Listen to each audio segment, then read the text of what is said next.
Hello, this is N K Mishra and you are watching N K Mishra classes. इस video में आप सीखेंगे कुछ ऐसे बेसिक कंसेप्ट है जिसको क्लियर करना है, क्योंकि इंग्लिश स्पीकिंग में और रिटन में क्या होता है कि अगर आपका कंसेप्ट क्लियर नहीं है तो आप ठीक से बोल नहीं सकते या फिर लिख नहीं सकते। तो आज बिल्कुल बेसिक लेकर चल रहे हैं। अगर आप जानते हैं पहले से तो फिर देखिए कुछ नया आपको मिलेगा, और आप बिल्कुल नहीं जानते हैं तो फिर इस वीडियो को अंत तक सही से देखिए, क्योंकि इस वीडियो के अंत में हम आपसे क्वेश्चन भी करने जा रहे हैं।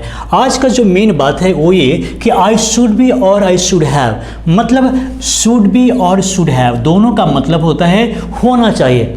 लेकिन अंतर क्या है कि आप इंग्लिश बोलते लिखते समय इसका प्रयोग किस प्रकार से करेंगे, क्योंकि दोनों का मीनिंग होता है होना चाहिए। आप कैसे यूज करेंगे। उसके बाद आई एम टू और आई हैव टू, मतलब टू बी के साथ में इन्फिनेटिव और हैव के साथ में इन्फिनेटिव, इसका प्रयोग कैसे करेंगे। और कई लोग इसमें सस्पिशन रखते हैं, उन्हें सस्पिशन है, तो हम इसे भी क्लियर कर लेंगे कि आखिर कहाँ पर am to is are am to या फिर हैव एस टू का प्रयोग होगा, इसे भी क्लियर कर लेंगे। लेकिन कब, जब आप इस वीडियो को अंत तक देखेंगे तभी सही से समझ सकते हैं। उसके बाद क्या है कि वुड बी यानी कि विल बी और वुड बी, यहाँ पर फिलहाल लिखा हुआ है कि आई विल बी और आई वुड बी, इन दोनों का अर्थ क्या होगा, दोनों का मीनिंग क्या होगा, हम क्यों इसका यूज करेंगे। और दोनों का मतलब है होगा, मैं होऊंगा, वह होगा, लेकिन दोनों में क्या अंतर है। अगर आप ये निश्चय नहीं जानते हैं तो ठीक से आप यूज भी नहीं कर सकते, गलत यूज होगा। तो आज कंसेप्ट को क्लियर कर लीजिए।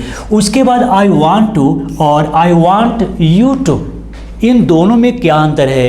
अगर ये समझते हैं तो इस प्रकार का और कई अलग अलग तरह का सेंटेंस आएगा जिससे आप सही तरीके से बोल सकते हैं और लिख सकते हैं। तो इस वीडियो को अंत तक देखिए ताकि आप यह कंसेप्ट क्लियर कर लेंगे और बेहतर तरीके से बोल लेंगे, सीखेंगे, बोलना सीखेंगे।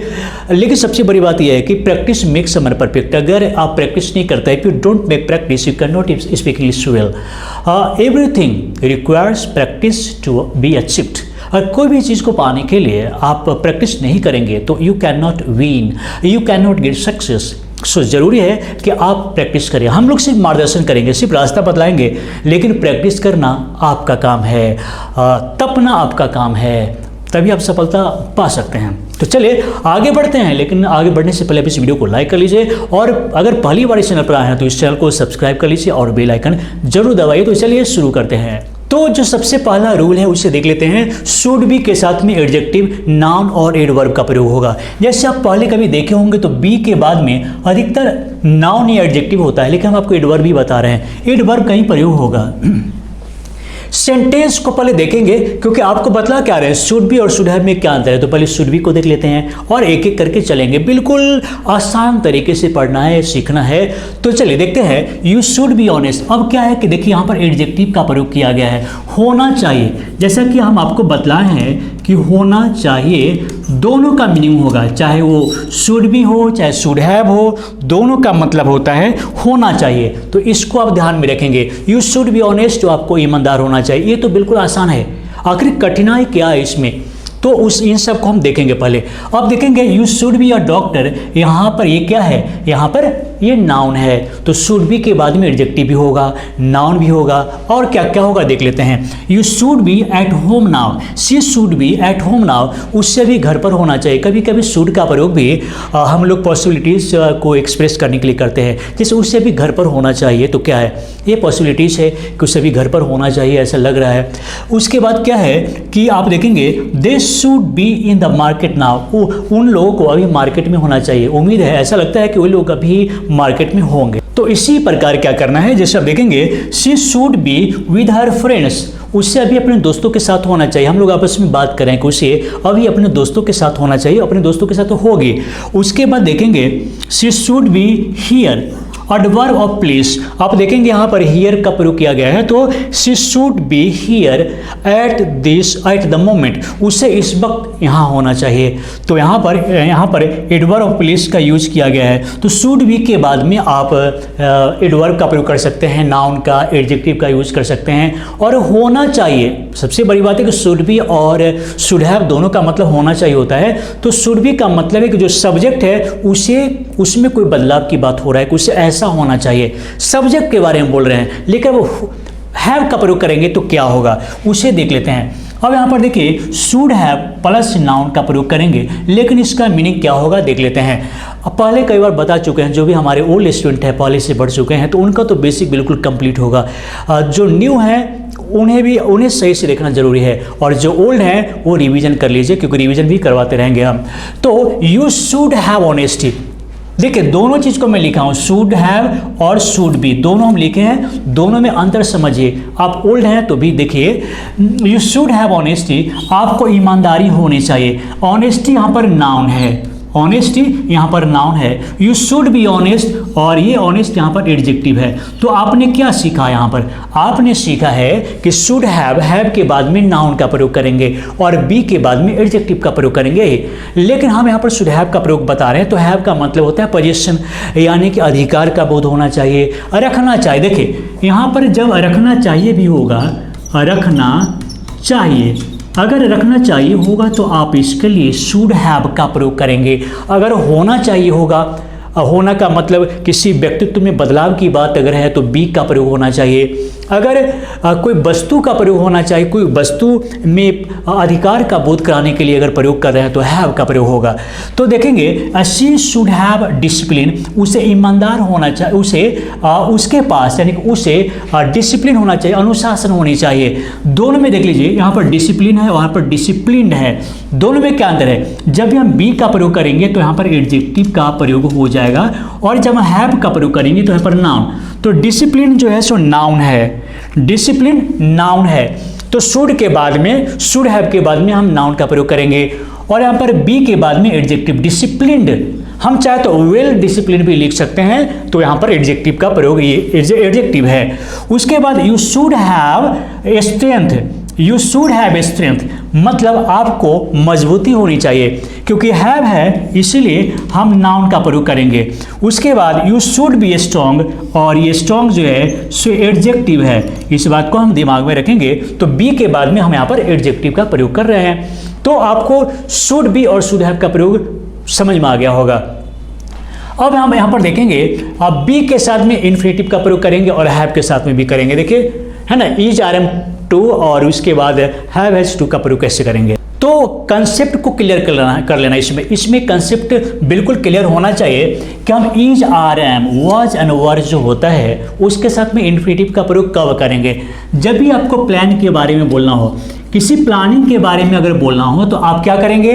आपको यूज किसका करना है? इज आर एम के साथ में इन्फिनेटिव का यूज करना है। कब? जब आपको प्लान के बारे में बोलना है, किसी योजना के बारे में बात करना है, या फिर अगर आपको इमीडिएट एक्शन के बारे में कुछ कहना है, कोई काम जल्दी होने वाला है नियर फ्यूचर में, something is going to take place in the near future, कुछ भी जल्दी घटित होने वाला है, तो उसमें क्या करेंगे? उसमें भी आप इज आर एम और इन्फिनेटिव का यूज करेंगे। बी का मतलब यहाँ पर है इज आर और एम, और इसी का पास्ट रूप में चले जाएंगे तो वॉज एंड वर भी होता है, तो इसे आप याद रखेंगे। उसके बाद है she is to come now, वो अभी आने वाला है, इसका मतलब है कि यहाँ पर ये कोई भी काम जो है सो जल्दी होने वाला है, एक्शन जल्दी होने वाला है। और एक प्लान भी है, प्लान जैसे देख लेते हैं, she is about to come, वो आने वाली है, कोई भी काम जल्दी होने वाला है। I am to go to my village, I am to go to my village, अब यहाँ पर हम बता रहे हैं कि मैं अपना गांव जाने वाला हूँ, का मतलब क्या है कि प्लान है, योजना है। तो जब भी अगर किसी योजना के बारे में बात कर रहे हैं या फिर इमीडिएट एक्शन के बारे में बात कर रहे हैं, नियरनेस ऑफ एक्शन के बारे में बात कर रहे हैं, तो हम क्या करेंगे? इन्फिनेटिव करेंगे, किसके साथ में? Is are am and was and were के साथ में। जैसे she is to be a doctor, वह डॉक्टर बनने वाली है, मतलब near future, action of near future. उसके बाद you are to come tomorrow, कल आप आने वाले, एक प्लान है, आपको हम बता रहे हैं कि कल आप यहाँ पर आएंगे। The tree is about to fall, about का प्रयोग भी कर सकते हैं, तो आप जानते होंगे कि जब भी बहुत इमीडिएट एक्शन हो, जैसे कोई काम होने को है, होने ही वाला है, जैसे the tree is about to fall, पेड़ गिरने ही वाला है, तो इस कंडीशन में क्या करेंगे? पेड़ गिरने ही वाला है, तो आप क्या करेंगे? बोलिए। यहाँ पर अबाउट टू का प्रयोग करेंगे, गिरने ही वाला है, कोई भी काम होने को है, होने ही वाला है, तो उस कंडीशन में आप क्या करेंगे? Is are am was and were के साथ में अबाउट टू का प्रयोग करेंगे, उसके बाद वर वन का प्रयोग करेंगे। फिर हम नेक्स्ट देखते हैं, यहाँ पर आपको जैसे कि हम बताए हैं कि हैव के साथ में, हैज के साथ में भी इन्फिनेटिव का प्रयोग कर सकते हैं, लेकिन इसका मीनिंग क्या होगा? तो इसका अगर समझने के लिए हिंदी में अगर देखें, अगर आपको समझाना है तो ना है जरूर लगा हुआ रहेगा, लेकिन यहाँ पर इसका मीनिंग नेसेसिटी लिख लीजिए, नेसेसिटी, का मतलब है कि कोई भी काम जो है आवश्यकता को एक्सप्रेस करना है, जैसे मस्ट का प्रयोग करते हैं तो मस्ट की जगह पर आप चाहें तो हैव टू और हैज़ टू का प्रयोग कर सकते हैं। मस्ट का प्रयोग मस्ट नेसेसिटी को एक्सप्रेस करने के लिए, ऑब्लिगेशन को एक्सप्रेस करने के लिए। जैसे you have to come on time, तुम्हें समय पर आना है, तुम्हें समय पर आना है या तुम्हें समय पर अवश्य आना चाहिए, इन सब बातों के लिए हम हैव टू का प्रयोग कर सकते हैं। तुम्हें समय पर आना है। You have to buy a car, तुम्हें एक कार खरीदना है का मतलब आवश्यकता को एक्सप्रेस करने के लिए, नेसेसिटी को एक्सप्रेस करने के लिए हम हैव टू का प्रयोग कर सकते हैं। उसके बाद है you have to be silent here, तुम्हें यहाँ पर शांत रहना है। किसी को बोल रहे हैं तुम्हें यहाँ पर शांत रहना है तो आप क्या करेंगे, you have to be silent here, यानी कि इन सबको जुबान पर रखिए ताकि बोलते समय सोचना नहीं पड़े। अगर आप ट्रांसलेट करके बोलते हैं कि you have to be silent here, नहीं होगा भाई, you have to be silent here, तो आपको प्रैक्टिस करना पड़ेगा। She has to be a doctor, उससे डॉक्टर बनना है, ये भी एक नेसेसिटी है, उसे तो डॉक्टर बनना है। They have to learn English, उसे उन लोगों को अंग्रेजी सीखना है। उसके बाद he has to remember words, और उसे वर्ड्स को रिमेंबर करना है, वर्ड याद करना है। तो आपने क्या सीखा, हैव टू कहाँ यूज़ करेंगे, जहाँ पर आवश्यकता वाली बात हो, जब भी कोई काम मजबूरी में हो, व्यवस्था में हो, तो आप वहाँ पर हैव टू हैज़ टू का प्रयोग कर सकते हैं। उसके बाद क्या है कि विल बी और वुड बी में क्या अंतर है, दोनों का मतलब है जैसे बनूंगा, होऊंगा, मान लीजिए हम लिखते हैं बनूंगा, या फिर होगा भी लिख सकते हैं, जैसे होगा वह ईमानदार होगा, वह किसान होगा, वह डॉक्टर होगा, ऐसे होता है। तो कैसे, इसका रियल मीनिंग क्या होगा, जैसे देख लेते हैं। पहले हम विल बी का प्रयोग कर लेते हैं। तो विल बी का मतलब है कि फ्यूचर में कुछ बनने वाली बात है, फ्यूचर में कुछ होने वाली बात है, तो उस कंडीशन में हम विल बी का प्रयोग करेंगे। जैसे मान लीजिए I will be at home tomorrow, मैं कल घर पर रहूँगा, यानी कि फ्यूचर में मैं बता रहा हूँ कि मैं फ्यूचर में कहाँ रहूँगा, तो घर पर रहूँगा। उसके बाद है she will be your best friend, वह तुम्हारी सबसे अच्छी दोस्त होगी, तो ये भी फ्यूचर की बात है, प्रेजेंट में नहीं होगा, फ्यूचर की बात है। और उसके बाद where will you be tomorrow, तुम कल कहाँ रहोगे। देखिए where will you be tomorrow, कल तुम कहाँ रहोगे, यानी कि हम पूछ रहे हैं कि भाई आप कल कहाँ रहेंगे, किसी से पूछ रहे हैं कि कल आप कहाँ होंगे, कहाँ रहेंगे। I will be here at home, मैं यहीं घर पर रहूँगा, मैं यहीं घर पर रहूँगा। फिर आप बोलेंगे सब में विल का प्रयोग किया गया है, शेल का प्रयोग क्यों नहीं, तो हम स्पीकिंग बतला रहे हैं, तो स्पीकिंग इंग्लिश में आप बेशक विल का प्रयोग कीजिए, कोई दिक्कत की बात नहीं है। चलिए, तो you will be there at 4 PM, और तुम वहाँ पर 4 बजे रहोगे। यहाँ पर देखिए बी के बाद में एडवर्ब और प्लेस का यूज कर सकते हैं। तो बी के बाद में देखिए यू विल बी देयर, तुम वहाँ रहोगे कब, एट 4 PM, 4 बजे शाम में। उसके बाद है you will be present at meeting, यहाँ पर हम एट द मीटिंग भी लिखेंगे, तो you will be present at the meeting, तुम मीटिंग में उपस्थित रहोगे। तो इस प्रकार से विल बी का प्रयोग करेंगे। लेकिन वुड बी का प्रयोग कैसे होगा, सो देख लेते हैं क्यों होगा वुड बी का प्रयोग, देख लेते हैं। वुड बी का मतलब ये होगा, अगर किसी को बोल रहे हैं किसी के बारे में कि वह होगा, डॉक्टर होगा, ईमानदार होगा, कुछ ही बोल रहे हैं, तो इसके लिए क्या करेंगे, जैसे देख लेते हैं ही वुड बी और डॉक्टर, वह डॉक्टर होगा। अब इसको सही समझे, जैसे मैंने कहा कि he will be a doctor, वह डॉक्टर होगा, फ्यूचर में होगा। लेकिन अगर हम बोल रहे हैं कि he would be a doctor, कोई किसी के बारे में बोल रहे हैं, बोले ही वुड बी और डॉक्टर का मतलब सामने जो व्यक्ति है ना उसके बारे में बोल रहे हैं, कोई डॉक्टर होगा, पॉसिबिलिटीज है, प्रेजेंट पॉसिबिलिटीज है, वह जो व्यक्ति है वह डॉक्टर लग रहा है, इसका मतलब है कि डॉक्टर होगा। She would be a student, सामने गर्ल खड़ी है, हम बोल रहे हैं कि she would be a student, का मतलब है वह स्टूडेंट होगी, वर्तमान की बात है। जब प्रेजेंट में पॉसिबिलिटीज हम कर रहे हैं तो उसमें हम वुड बी का प्रयोग कर सकते हैं कि वह एक स्टूडेंट होगी। She would be at home now, वह अभी घर पर होगी, ये भी प्रेजेंट पॉसिबिलिटी है, वह अभी घर पर होगी। यही छोटी छोटी बात है, एकदम बिल्कुल माइनर है, और जिसे समझना जरूरी है ताकि आप कॉन्फिडेंटली इंग्लिश बोल सकें और लिख सकें। He would be here right now, वह अभी यहाँ पर होगा, वह अभी यहाँ पर होगा, हम बोल रहे हैं। दे वुड बी स्लीपिंग, वे लोग सो रहा होगा, प्रेजेंट की बात बोल रहे हैं। वुड बी जो है उसे प्रेजेंट पॉसिबिलिटीज़ को ही बतलाता है, वुड को कभी डिटेल में बताएंगे जो पास्ट के बारे में बताता है। तो चलिए अभी क्या है कि प्रेजेंट के बारे में कि वे लोग अभी सो रहे होंगे। He would be a gentleman, वह जेंटलमैन होगा, जो सामने खड़ा आदमी है वो बहुत ही सभ्य व्यक्ति होगा, सभ्य होगा, जेंटल होगा, सीधा साधा आदमी होगा, अच्छा आदमी होगा वो। तो सामने जो व्यक्ति है उसके बारे में अगर बोलना चाह रहे हैं, पॉसिबिलिटीज़ दिखा रहे हैं, तो आप वुड बी का प्रयोग करेंगे। और उसके बाद हम देखेंगे यहाँ पर, अब यहाँ पर देखेंगे आई वॉन्ट टू या आई वॉन्ट यू टू, दोनों में क्या अंतर है? आई वॉन्ट टू या फिर आई वॉन्ट यू टू, इन दोनों को सही से समझिए। अगर आप टेंस जानते हैं तो इसे सही से समझ सकते हैं। जैसे I want to help you, पहले इसे देख लेते हैं। I want to help you, मैं आपको मदद करना चाहता हूँ। अगर आप बोल रहे हैं कि मैं आपको मदद करना चाहता हूँ, सिंपल है, I want to help you. उसके बाद आई वॉन्ट यू टू, देखिए एक ही में हम बतला दिए हैं तो इसे सही से समझिए। तो I want to help you, मैं आपको मदद करना चाहता हूँ। I want you to help me, मैं चाहता हूं कि आप मेरी मदद कीजिए। I want you to help me, मैं चाहता हूं कि आप मेरी मदद कीजिए।